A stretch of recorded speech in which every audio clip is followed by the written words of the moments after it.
The content discussed in this episode is for educational or informative purposes only and should not be replaced by individualized professional consultations or professional medical advice. Hey guys, I'm Tasha. Hey listeners, this is Guni. And you're tuned in to Doctor the podcast, where we chat and explore all things on integrative medicine. Today, we have Dr. Mahdi Brown with us. He is a qualified naturopathic doctor, mind-body medical expert, transformational life coach, and an educator. He's also the founder of OKAN International and OKAN Journey and operates out of Belgium. So thank you so much for being here today with us, Dr. Mahdi. We are super excited to have you on Dr. the podcast. Welcome to our show. It's truly a pleasure to be here, and I'm really honored that you invited me on your podcast. I'm really excited about it. Thank you. I guess health is really a topic of conversation now, right? Because of COVID and just life in general, all of us being stuck indoors. And something that came up was how 80% of women are more predisposed to autoimmune conditions than men. And that was such a crazy statistic to read, because how is it that it's, more women are predisposed to this? And so, what are your thoughts about this? Yeah, so I'm familiar with those statistics, and what I've seen, and just in clinical practice and just working in the healthcare arena for almost 15 years now, is that for a lot of women, one thing when it comes to autoimmune conditions, a lot of them there's a correlation. It is not necessarily causative, but there's always a correlation with stress, with people becoming more predisposed and have more of a predisposition to developing an autoimmune condition.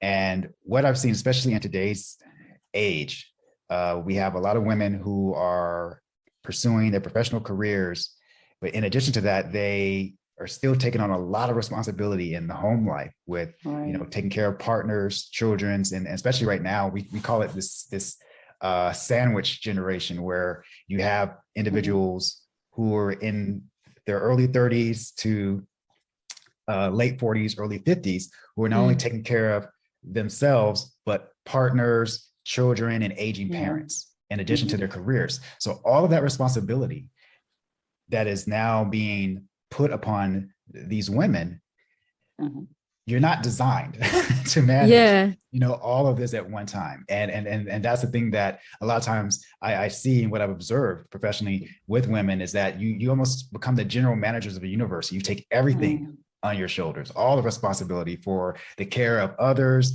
and making sure they're taken care of, your careers. And the last individual that is taken care of is yourself. And when you put yourself in that kind of position, you're going to be more susceptible to high levels of stress and creating a predisposition for autoimmune conditions to develop. And so that's my theory and what I've observed thus far in my professional and clinical experience that has been a big issue. I mean, one of the Harvard studies results where they say kind of two of the main reasons of having this autoimmune disease generated is either genetics or lifestyle. And when you talk about all those different stresses, be it, being the general manager of the universe. I like that analogy. Yeah, for sure. That's definitely right in the alley of lifestyle management.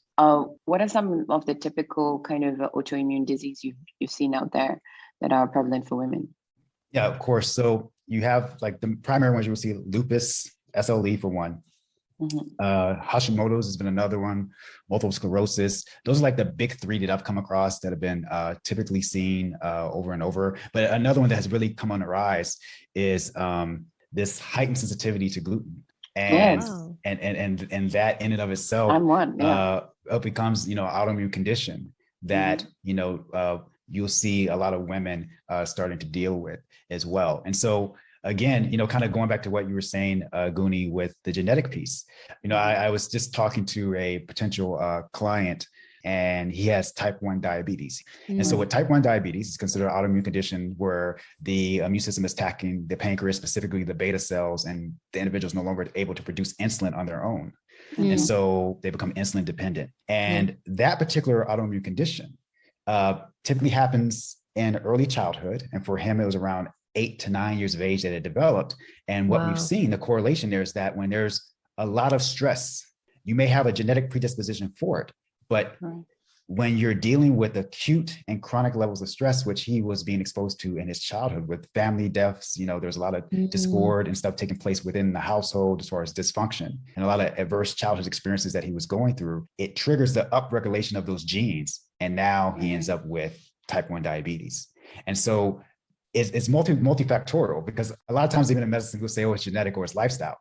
But what we now understand with epigenetics, lifestyle actually can upregulate and downregulate genes.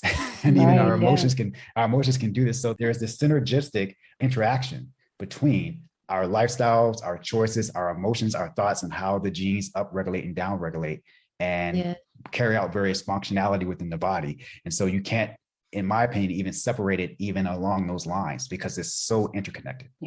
Maybe we backtrack for a little bit. And what exactly is an autoimmune disease? What happens to your body when you have a condition like that? Very good. So we have within us what is called innate immunity. And this innate immunity is designed to go around and it's constantly searching within the body to look for anything that is considered non-self.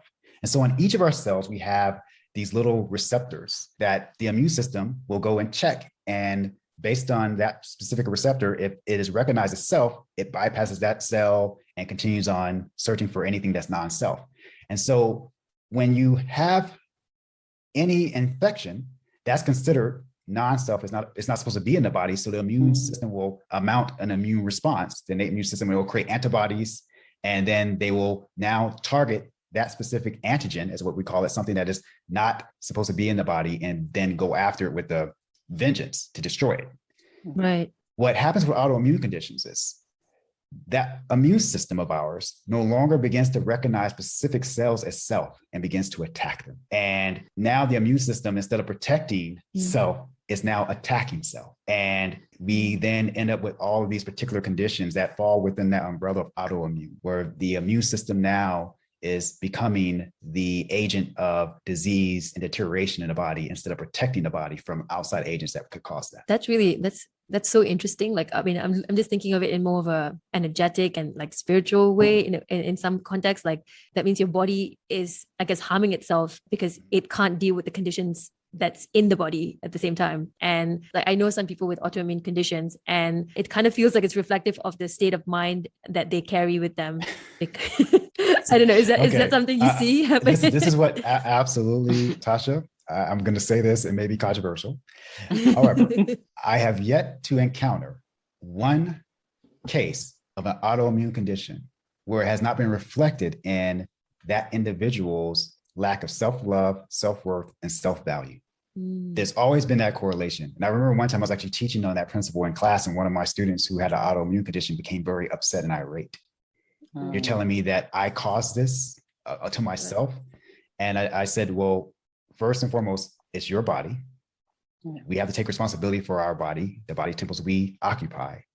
And if we were to do an exploration of how you care for yourself, specifically the thoughts and feelings you hold towards yourself and how that shows out in your behavior, I say I'm pretty much almost 100% certain we're going to find a correlation.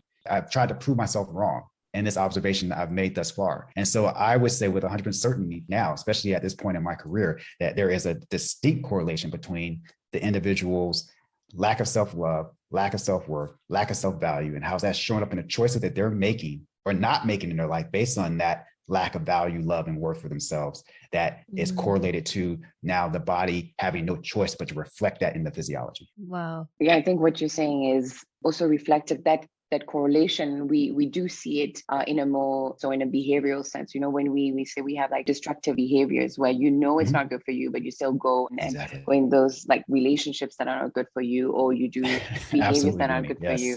And it's more tangible and you can observe it and everybody sees it. But it's because it's in the epigenetics, so it's something that happens in the body with regards to what you're doing from a vibration standpoint. It's a similar kind of relationship that you have. It is just not observable from the outside. One thing that one of the principles that we teach, which is a universal principle when it comes to health and healing, the body is designed to adapt its physiology and biochemistry to the environment in which it finds. We call it adaptive physiology. And so not only is it adapting itself, the physiology and biochemistry, to the external environment, it's also adapting itself to the internal environment as well, not only from a physiological and biochemical standpoint. as far as what's going on with your cells, how the cells are behaving, how the cells are detoxifying and taking in nutrients or the lack thereof nutrients within the body for the cells to utilize, but also, how you are regulating yourself from a mental, emotional, spiritual standpoint. The vibration of the body, the frequency in and of itself has profound influence. And one thing that they've done a number of studies, and they've determined there's a direct correlation between our emotions. Our emotions actually impact and shape, the regulation of our DNA. And so genes are turning on and turning off just based on the emotional frequency and vibration. And so when we look at the emotions, we have to understand, okay, what are the emotions? Where are they coming from? The emotions are the language of the autonomic nervous system. So we sense these emotions or energy and motion, these sensations in the body that we then perceive within the brain, and then we classify them as feelings. Right. But what we don't ever, for the most part, become aware of or conscious of, underneath the feelings, underneath the perception, is this autonomic nervous system that's constantly sensing and looking for, am I safe? Am I secure? Is this a dangerous situation? Is this a life-threatening situation? And based on how it's interpreting and perceiving the environment, both internally and externally, determines the overall state in which you perceive, you feel. In essence, your personality in and of itself is being regulated and dictated by that state that the autonomic nervous system is in, whether it's in the fight or flight state, or you're in this state of freeze and shutdown, where you're now in this dorsal state where the body is now just in complete life threat. So it just conserves all energy, shuts down to protect itself. Or you're in the state of connection, the parasympathetic, rest and digest connection. You're social, you're engaged, you're aligned with purpose, you're aligned with self, you're aligned with the world, you're aligned with others. And so based on which state we find ourselves in, that has a profound influence on the overall perception we have. And that perception is dictating, how our biochemistry, physiology, our genetics are all behaving in accordance with how we're interpreting our lives. And so if we are experiencing things in our life that are not aligned, and I love what Guni, that you spoke about relationships. How many people do you know stay in relationships that they know innately within themselves as not serving them?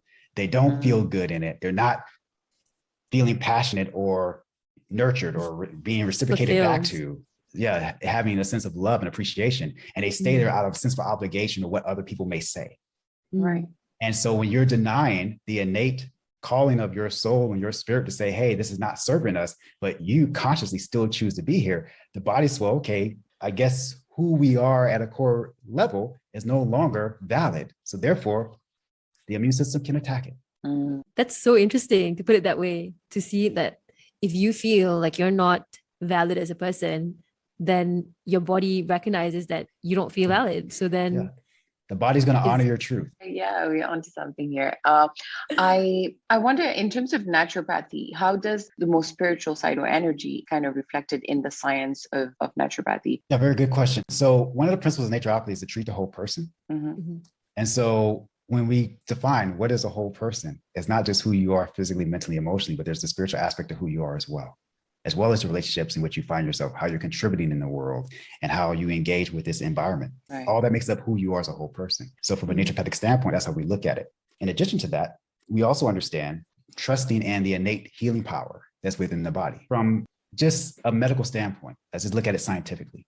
If you cut your arm, I can provide for you some herbs to kind of help heal it or expedite the healing process. I can put a bandage on your arm. And I could tell you to take some foods to kind of help with the healing process. But the healing in and of itself, as a doctor, I can never do for you. It's the innate wisdom, the innate power within the body that heals the body. Yeah. And so that, again, is part of that spiritual life force, is what we call the vis, the life force that animates this physical form, that unique expression that you are occupying this physical form that is of spirit. And so there has to be a conscious awareness and alignment with the life force that you are, and how that is now infiltrating this physical form and expressing itself through this physical form. And when that is limited, and this is another theory of mine, is that the body in and of itself has an electromagnetic field. It acts like a magnet, and a vibration has a whole particular frequency and magnetism to it. And I personally feel, through my studies and this learning from my elders over the years, that as long as the vibration and frequency of the body is holding a strong magnetic hold, it can keep the spirit and soul here in this world to express. as the body weakens its vibration and magnetic hold, it has no choice but to release the body. And that's what we call death. And so our goal and our work is to really cultivate the vibration and frequency of this body so they can have a high enough magnetic field to hold that which is of us is spirit and the soul essence of who we are here in order for us to express, what we're here to do.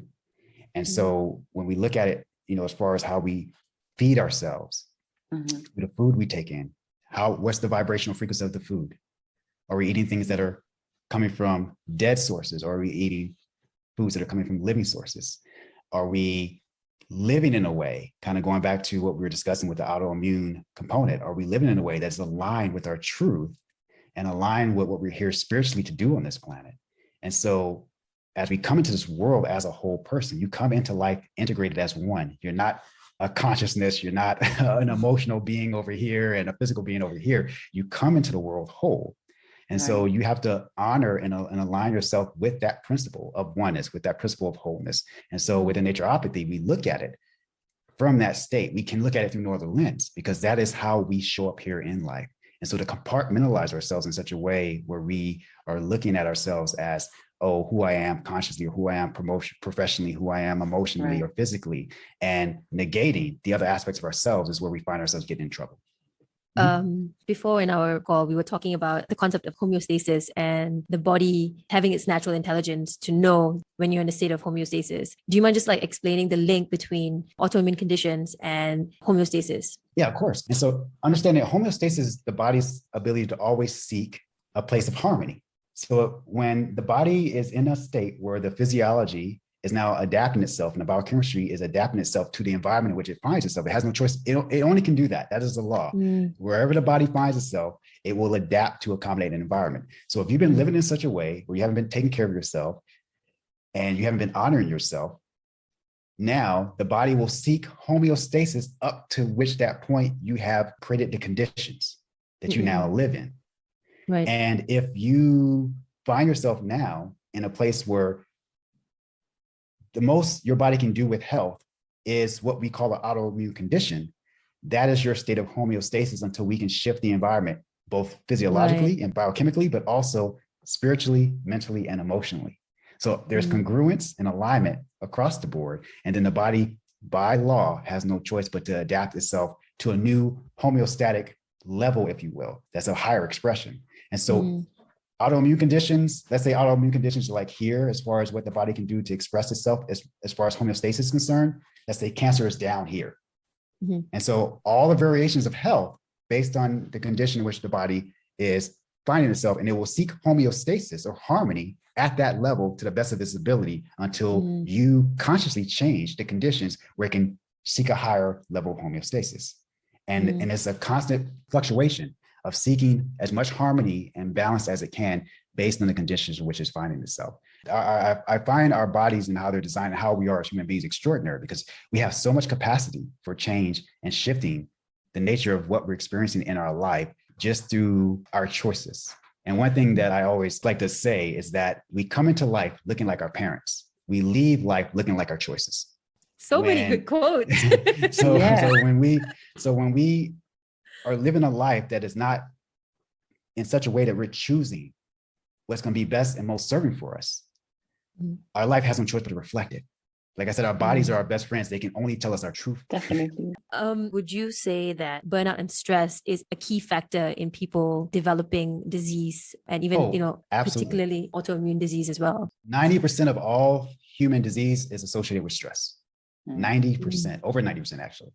And so there's only a few, and we go back to genetics, but then I could talk to some epigeneticists and even quantum physicists who would even challenge me on saying it's not even 90%, it's 100%, but there is a profound influence because everything that we do is based on this nervous system, how we experience this life's journey. And when there's dysregulation, where the nervous system is not able to regulate itself and establish the conditions for a higher expression of homeostasis, it now puts the body in a position to begin to express imbalances in which we call disease. So just before we go into seeing how stress can influence that, I think that it is valid for us to go over what stress is because a body can feel under stress by things that you're consciously not aware of. And because stress is such a generic word now, because the word stress can be taken into a very broad context. Context, Indeed. yeah. Exactly. So, Indeed. So when it comes to the body, there's 4 key areas of stress. And this is one of the things actually we assess on our website. There's a free assessment where you can actually go in and see what's your key area of stress. And so the first one, what you spoke of, perceived stress. And perceived stress is spiritual, mental, and emotional. Most people just think about mental and emotional. Spiritual is when you're no longer aligned with your purpose and you're not doing what you're doing here. And you feel this sense of emptiness, this lack of meaning and a sense of purpose in your life. That creates a stress on the body, physically, biochemically. Then you have sleep disturbance, which is another key stressor on the body, where the body is not able to regulate itself and establish a higher expression of homeostasis due to sleep disturbance and sleep dysregulation. Be it if you're constantly in front of your computer at night, you're eating late at night, all these things that you're not getting enough sleep cycles, which typically should be between 4 to 5 sleep cycles at 90 minutes per cycle every night. If you're not doing that, that's going to create stress in the body. Right. Then you have chronic inflammatory stressors that can come from cardiovascular disease. Any of your itises, like sinusitis, is an inflammatory state of the sinuses. Yep. When you have these, like they're talking about right now, myocarditis, that is the inflammation of the heart muscle, or pericarditis is the inflammation of the sac that the heart holds itself in. So any of these inflammatory states can create stress on the body. Metabolic syndrome, folks who are dealing with type 2 and type 1 diabetes, those are inflammatory states. Rheumatic conditions like arthritis, rheumatoid arthritis, these are all considered chronic inflammatory conditions. When you have irritable bowel syndrome, IBS, IBD, all of these are, again, chronic inflammation conditions that create stress in the body. So that's the third one. The fourth one that we look at is our blood sugar imbalances. Of course, we can go back again to metabolic syndrome, but also when you're skipping meals, that creates a stress on the body. When you're missing meals in the day, when you're eating highly carbohydrate meals, especially processed carbohydrates, where you're getting an influx of a massive amount of sugar. Sugar in and of itself creates more acidity in the body. So the body is designed to get that sugar out of the bloodstream as quickly as possible to maintain the homeostasis of blood pH between 7.35 to 7.45. If you go out of that range, you go into acidosis or alkalosis. So sugar and a lot of glucose coming into the bloodstream will take the body into a acidosis state, which can cause death. So when there's any kind of blood sugar imbalances, be it to dietary consumption of foods that are causing that, or the lack of movement, because the body has one purpose and one purpose only, is to keep us moving. That's its only job. Every cell, every organ, every system works to the end and only end of keeping you moving to navigate this planet to carry out your purpose. And so when you're not moving, you're not exercising, the body's not honoring its purpose. So that creates blood sugar dysregulation, blood sugar imbalance, which is another stressor. So you look at those 4 key stressors that can impact the body. Yeah, it becomes very comprehensive then, as far as how the body is mitigating stress. And not only that, again, kind of going back to what I was sharing with you all earlier about the autonomic nervous system, its ability through what has been coined as neuroception, where it's looking and scanning internally and externally, looking for danger and safety or connection, creates stress. And one thing that a lot of people don't realize, if we're not able to connect, like for example, if I was looking at, you all on my screen here, and you all had just cold faces and just angry looking, completely disengaged, my autonomic nervous system is going to interpret that as threatening. That creates a stress. That creates an automatic stress within me, even though it's unconscious to me, because I'm looking in your faces for cues for connection, to see if there's, engagement there. So all of this is a part of that stress response. Something so basic, but so crucial in the human experience, right? That we take for granted. Yeah, most times we're not even conscious of it. And this goes all the way back to when we even came into the world as babies. We were looking into mom's face or dad's face or whoever our caregiver's face was for connection, for some sense of belonging, sense of safety and reinforcement of self-identity and self-expression. And if we weren't getting that co-regulation, we begin to self-regulate in a very unhealthy way. And all that creates more stress in the body. This is part 1 of our 2-part episode with Dr. Mahdi, where we unpack why autoimmune conditions are more prevalent amongst women and how stress is almost always the root cause of these conditions. Check out our next episode where we learn the tools of managing these stresses and how to bring your body back to a state of balance. If you enjoyed this episode, go ahead and select that follow or subscribe button. For now, stay safe and we'll see you next week.